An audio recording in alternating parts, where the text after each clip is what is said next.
Hello and welcome back to A Wild Approach. In today's video, I just wanted to do a little backyard garden tour because I hadn't really done one in a while.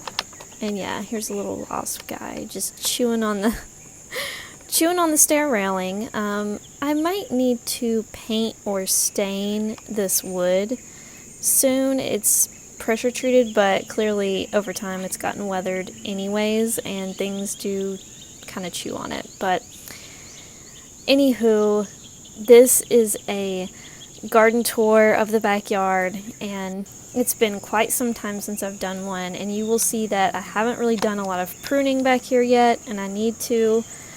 I like to prune the edges of my gardens to kind of like keep the path clear, and as you can see, the path back here is kind of gotten a little bit taken over, but in the screen right now you're seeing blue mistflower and obedient plant. The blue mistflower is blooming, but the obedient plant isn't blooming just yet, and then what I believe to be green poinsettia on the far left middle kind of area there. And I have so many asters, and I haven't pruned them yet because I love them so much. I would rather prop them up if I can, because asters are a keystone species. You could see me stepping over them in this footage, but here's an area where I actually dug out a bunch of plants, and I put in some new plants, but we'll see how it goes, because this area sometimes is really wet and kind of gets flooded, but then sometimes it's really dry. And in the footage it's dry and cracked, as you can tell. But this was goldenrods and asters, but I put in a cardinal flower, you can see right there, and I'm gonna have to like pull things away from it or it's gonna get taken over, because the asters and goldenrods are already popping back up. And then I also planted some sneezeweed in these two areas that you see. It's kind of hard to see them, but they're there. They're really small right now. But goldenrod and asters, those are keystone species, and they're super important. So I try to not get rid of all of it. I try to like keep a big portion of it and just kind of sculpt little holes in between them to put other plants. Their roots are, pretty spreading, and so they can pop right back up. So I just kind of have to keep on top of it if I want the other plants to grow in. But yeah, blue mistflower is putting on a show back here, and it's absolutely gorgeous. And then the obedient plant in the middle of the screen there is just about to bloom. It looks like it's about to at least send up its bud stalks. And I'm excited about that. A lot of people say that obedient plant is really aggressive, and I'm sure it is, but in my garden it's just really not. Do you need a short, quick guide to get started in wildlife gardening? Well, turns out I've got just the thing. I just came out with a new free ebook just for you, and it's called A Wild Approach to Gardening 101, and it's available on my website today at macylou.com/shop.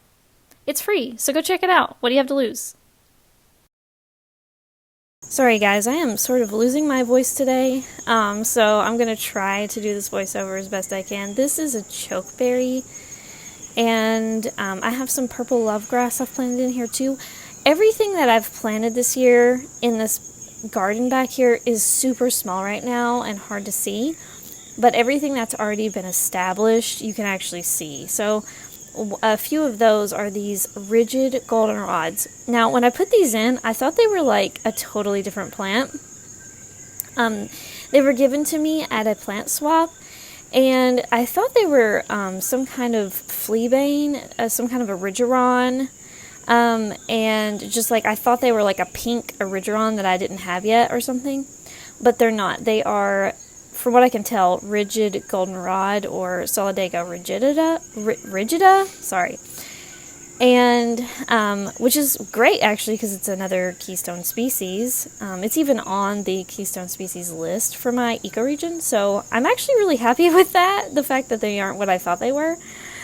So I hope to collect seeds, but as I'm recording this voiceover, It's actually been raining a lot, and so hopefully there will still be some seeds for me to collect after this downpour that we've been getting, which I'm very happy to get the downpour, don't get me wrong. We have been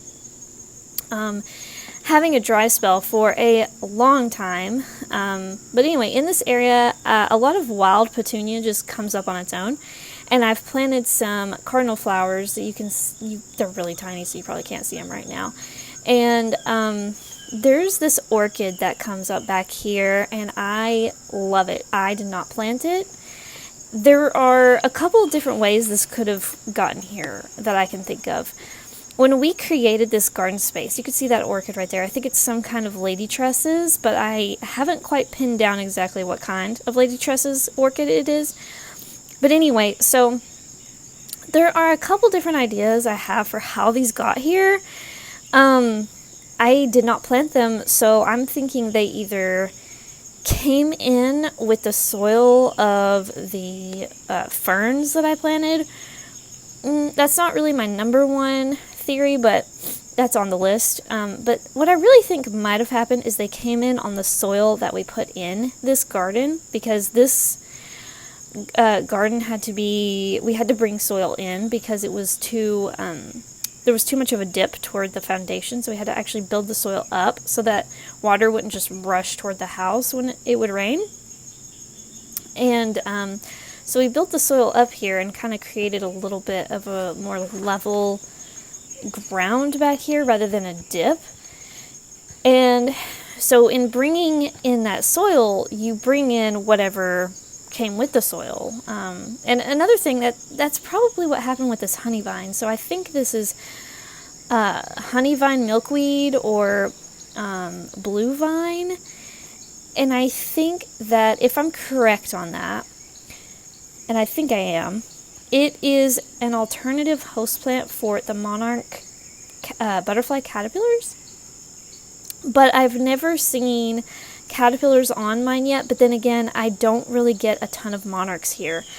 I've gotten less and less monarchs over the years, even though I've planted more and more milkweed, and I recently got a comment that was really great, and it said to chop down my common milkweed in like June, I think it said, so that it can flush up fresh growth. And I think that's a really smart idea, because anywhere that I've pulled out my common milkweed to actually try to get rid of it, it's actually just put up fresh leaves. And so I think that is great advice. So if you guys want to try the same thing, if you struggle with your common milkweed looking and kind of just like not really having many leaves later in the season, maybe we can all try this together. Maybe we can try the Chelsea chop in June, and maybe it will flush back new growth. But right here you can see some asters on the screen, and the asters they're just volunteer asters that I didn't even plant. They came up around the same time that the goldenrod came up. Actually, the goldenrod came in first. The volunteer goldenrods, like this one, came in first, and then the asters came in like a year or two later. And I've planted some purple coneflower in here. I've planted some strawberries in here. I've planted some wild geranium, some wild ginger, some foam flower, Christmas fern, so I think Solomon seal, lady fern. I think I have like a little brown jug or two in here. Guys, this little tiny corner bed that I call Fern Gully is packed with diversity. And it's almost too much diversity for me. Like, I think I went a little overboard with the species of plants that are here.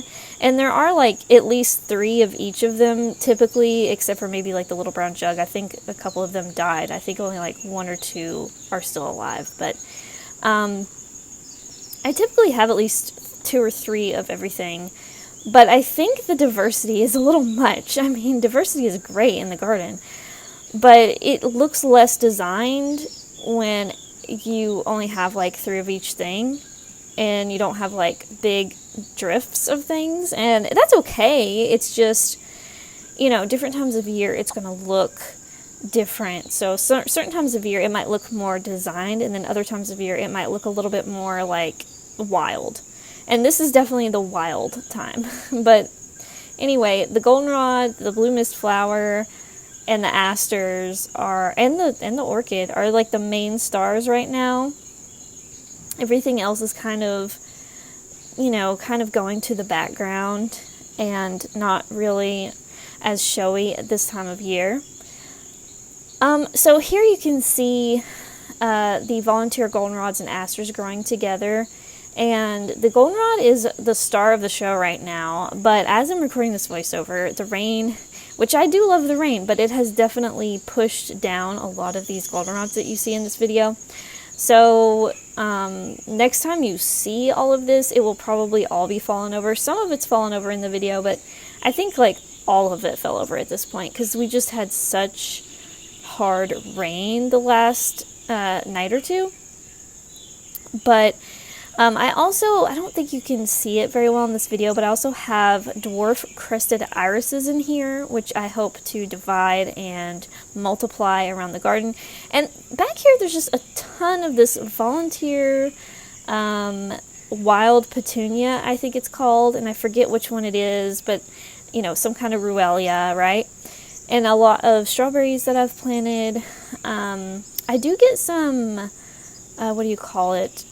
Virginia buttonweed back here, but it's just like in these little tiny areas. It's not really, a lot of people say it's aggressive, but in my garden it's not really aggressive. It just kind of grows in this little tiny drift, and then it just grows several feet away in another tiny drift, and that's pretty much it. But as you can see, the path is getting a little bit wild, and I will have to go in and pull weeds out of the path and prune back some of these asters. But it's so hard for me to really justify pruning the aster when this isn't really a well-traveled path anyway. It's more of a path that's here for, emergencies, or not even necessarily emergencies, but it's rare that we use this path to get to this other door, because this door is not a door that we use very much, because we have 2 back doors. So we actually use the other back door 99.9% of the time. So this path isn't really something that I use much. It's mostly for maintaining the garden and getting to the plants and getting to that other door on the rare occasion that I need to get to it. But anyway, this is the narrow strip garden, and it has blue-eyed grass, blue star, purple coneflower, the green poinsettia, at least I think it's green poinsettia, which is another volunteer. And then I said purple coneflower right there. And this is the first year it's in the ground, so that's why it has no flower heads or seed heads. But the switchgrass, however, already has seed heads and flowers this year, which is really cool. And no, I did not mean to plant the switchgrass here, actually. I had purple love grass. There's some more switchgrass. So this little container I want to talk about real quick. Wood sorrel, strawberries, switchgrass, and sneezeweed. That's what's in that container, and it's actually doing really, really well. I need to check on the sneezeweed because it looked really, really well a couple weeks ago, but now I can't really see it as well, but the switchgrass might have taken it over a little bit. But I planted a purple love grass over there, but as you could see, switchgrass was coming up with it. So the switchgrass kind of took it over. But anyway, over here is my one and only sassafras tree. My other one died. I must have put it in the wrong place. That's all I can figure, because this spot, the sassafras is doing just fine. It's getting full sun, but it's getting some protection from the goldenrods around it. And then next to it I have a red chokeberry I planted this year. It's a tiny little baby seedling. You'll notice that I plant a lot of my things that I grow from seed myself. I kind of plant them in the ground probably earlier than most people would, because I don't trust my container growing abilities, so I try to put my plants in the ground ASAP.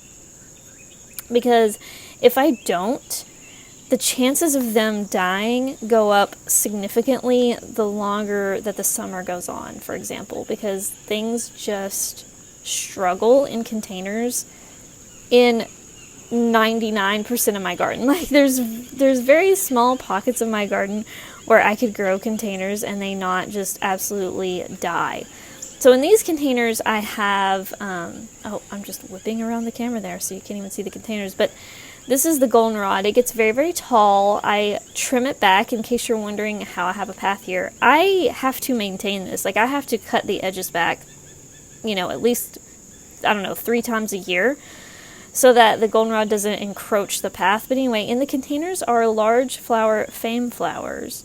And they're not really native to my state, but they're native like in more of the, I think the western central area of the United States. I think, if I remember correctly. And they're like really drought tolerant, so I'm growing them in these terracotta pots.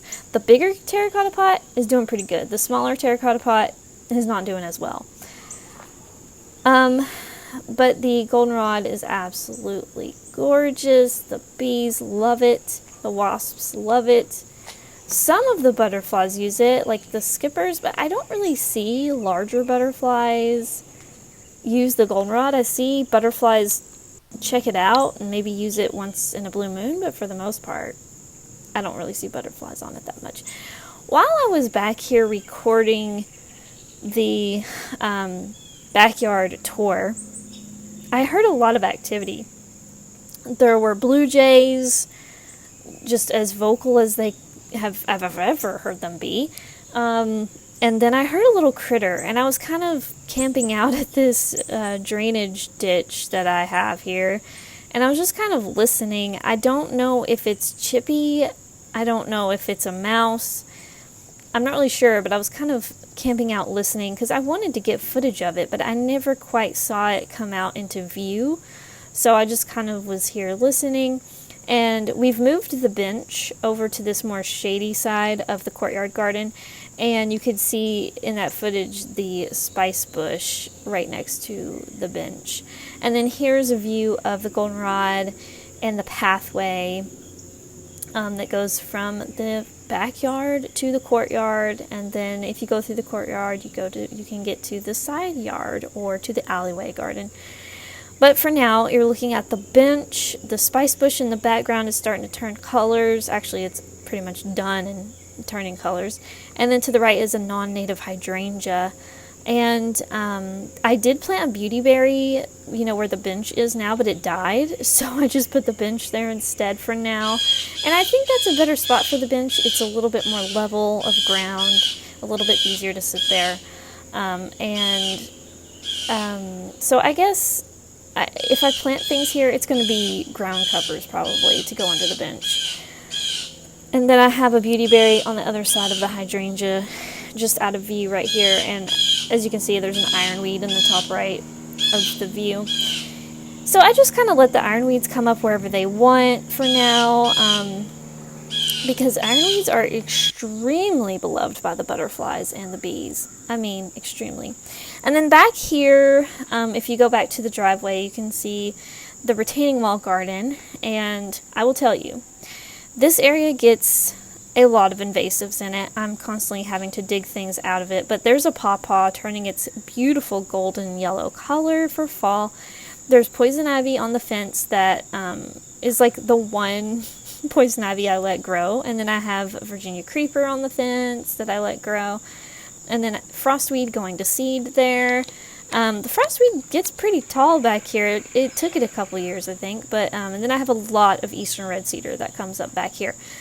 And the reason I just let the eastern red cedar and the Virginia creeper grow is because I actually would love like a green hedge here. I love the Virginia creeper for one. And I love eastern red cedar. I know that they get a bad rap sometimes, but they're native, and this area is a tough spot to grow things. It's very dry.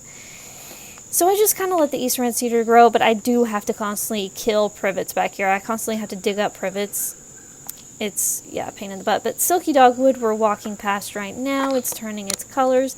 And then we're going over here to a new area that I've created where I've dug up a bunch of Bermuda grass. Of course, it's coming back, so I'll probably have to dab it with the herbicide or keep pulling it, whatever works. And but I have these late purple asters that I've started growing from the seeds of my other late purple asters. Again, late purple aster, I'm not 100% sure is late purple aster, but it is an aster that is purple, and it was labeled late purple aster, but I'm still not 100% sure if it really is late purple aster. Just sometimes the leaves just look just a little bit different to me, but then behind them I have Indian grass that I planted, and as you can see here, it looks like nothing's there, but on the left it looked like nothing was there, but there was an Indian grass plant and another aster, another of the quote-unquote late purple aster. So I have 3 Indian grass and 2 late purple asters there, but for whatever reason the left side Indian grass and the left side late purple aster just, they're so much smaller than the ones on the right side, and I don't know if it's some competition with the silver maple roots, or if it's competition with the silky dogwood shrub roots, or if there's just a pocket of shade there and they don't like it. I'm not really quite sure why that side isn't growing as well as the other side, but we'll see if they catch up. And then volunteer goldenrods, volunteer ironweeds, and then volunteer pokeberry, which is pretty much done. I mean, there's still some berries on it, but it's pretty much done. And then some invasive lettuces that I need to get out, because I let like the native lettuces do their thing, but I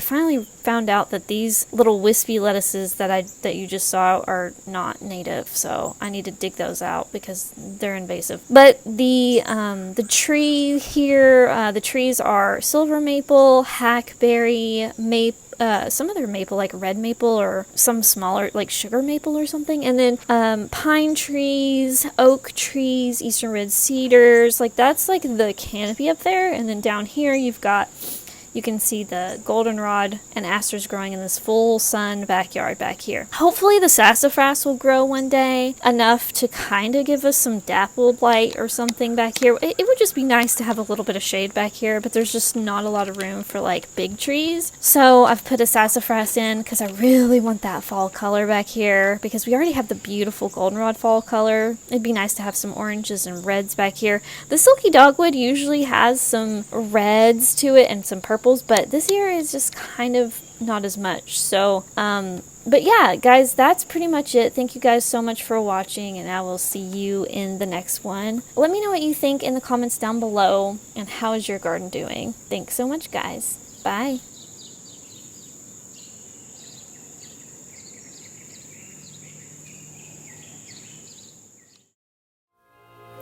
Brand new items are now available in the shop. Thanks so much to viewers like you for supporting the channel.